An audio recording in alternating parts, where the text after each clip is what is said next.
Hello guys! Hello Gemini! Welcome dito sa aking channel, Kapalaran 888. Welcome! Alamin natin Gemini kung anong messages, vibration, gabay, energy para sa inyong lahat. This is general reading. I hope na makaresonate kayo. 36, 9, and number 5, 3. Ay Gemini! Mag-comment ka nga sa comment section. It's either, meron ditong mga Gemini na you are parang experiencing negative drama sa iyong pamilya, sa iyong trabaho, or sa mga tao sa paligid mo. So, meron ditong 36. Meron kang pinapasa na cross.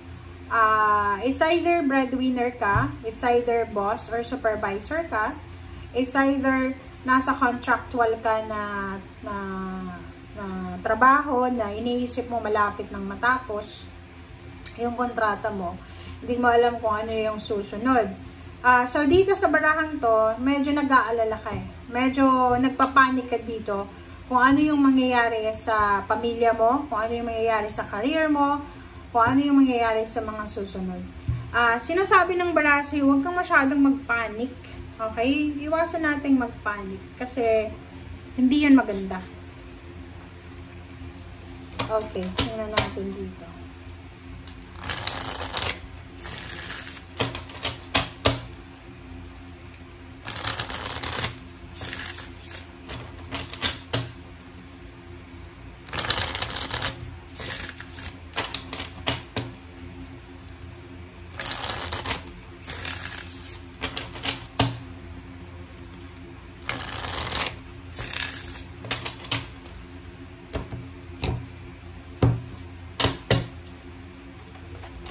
Okay, King of Swords,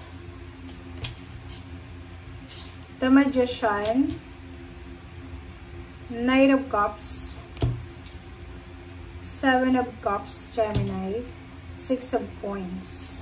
Sa ilalim mo is Wheel of Fortune. So, ano man ito na nauna dito, sinasabi ng baraha, huwag kang masyadong mag-alala. Kasi, the Wheel of Fortune is here. So, merong mga pagkakataon sa buhay mo na siguro feeling mo wala nang mangyayari. But here, sinasabi ng baraha sa'yo na you need to surrender. Surrender, diba? Huwag mong kontrolin yung sitwasyon, lalo na sa linggong ito. And sinasabi ng baraha, ihanda mong sarili mo because there's a new beginnings, transformation. There's a powerful movement, good luck, good fortune, fate, a new cycle of life na posibleng papasok sa buhay mo simula ngayong linggong ito. Okay? Okay. So, first, sinasabi ng barahan na prepare yourself kasi may possible na direction, good news, unexpected good news, unexpected direction na posibleng papasok sa buhay mo. Maybe unexpected job offer, unexpected na mamamanifest mo yung manifestation mo, like relationship, money, career, ganito. So, kung ikaw ay like Gemini na you're looking for a relationship, and parang pakiramdam mo, nasa 40 plus ka or 30 plus, pakiramdam mo wala ka ng pagkakataon, pag-asa para makapag-asawa. Sa baraha mo dito, sinasabi no, huwag kang maging negative kasi wala ka namang control. Hindi ikaw yung magsasabi na kung kailan ka mag-aasawa or hindi ka na makakapag-asawa. Sabi ng Cups, sinasabi ng baraha, iwasan natin yung sobrang nega. Iwasan natin yung sobrang pag-iisip ng advance.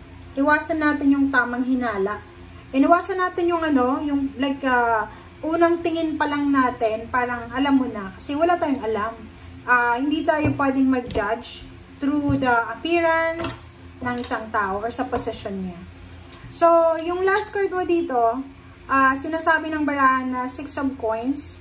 Possible na may tao dito, Gemini, na maybe kapamilya mo to, na nangangailangan siya ng tulong financial, na posibleng tutulungan mo siya sa linggong ito, or possible na ikaw ito na nangangailangan ka ng tulong, na pwede kang makahingi ng tulong sa iyong kapatid, sa iyong kapamilya, or sa iyong mga kaibigan. Okay, 7 of Swords and 9 of Swords, Gemini. This is your energy. So, sinasabi ng baraha, are you Gemini na nakaranas ka ng pain and heartaches? Yung parang binitray ka, yung parang trinador ka sa trabaho, sa negosyo, or sa relationship. Yung, halimbawa, pare-pareho kayong nag-a-apply for promotion, tapos ikaw, parang binitray ka ng boss mo, ng kakilala mo, parang gano'n. Or sa relationship din, pwedeng nagtiwala ka, tinutime ka ng karelasyon mo, o sa kahit anong area sa buhay mo, sinasabi ng barahan na until now, hindi ka pa rin nakaka-move on. Nasa 9 of Swords ka pa rin, may grudges and resentment ka pa rin. But, sinasabi ng baraha sa'yo dito na the Wheel of Fortune is here, Gemini. Yung Wheel of Fortune na to, ay nagsasabi sa'yo, Gemini, na huwag kang mag-alala kasi yung pain and heartaches na nararamdaman mo sa ngayon, natural yan eh. Lahat ng taong nasasaktan, freedom ng taong nasaktan na magkamkim ng galit. But, you need to work out kasi i-work out mo siya na i-let go. Kasi once na na-let go mo na siya, once na nakapagsimula ka ng mag-move on, mag-heal, doon papasok yung pagbabago, yung swerte, yung transformation. So, parang sinasabi sir dito na in terms of grudges and resentment sa past mo, oras na para i-let go mo, para pumasok na yung swerte. Huwag ka nang magdalawang isip pa. Gawin mo na siya as soon as possible. Wow! Alright. So, 7 of Cups and 10 of Wands. Sinasabi ng baraha mo dyan na meron sa inyo dito na sobrang workaholic na Gemini.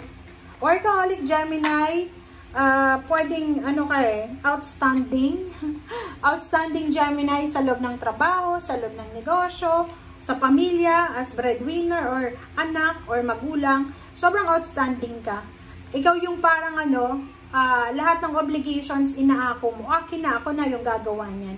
Nakikita ko sure dito na for the first week of September 2025, possible na marami kang opportunities na iharap sa iyo ang universe na parang sasabihin sa iyo, uy Gemini, meron pa dito na choices, huwag kang masyadong mag-focus dyan.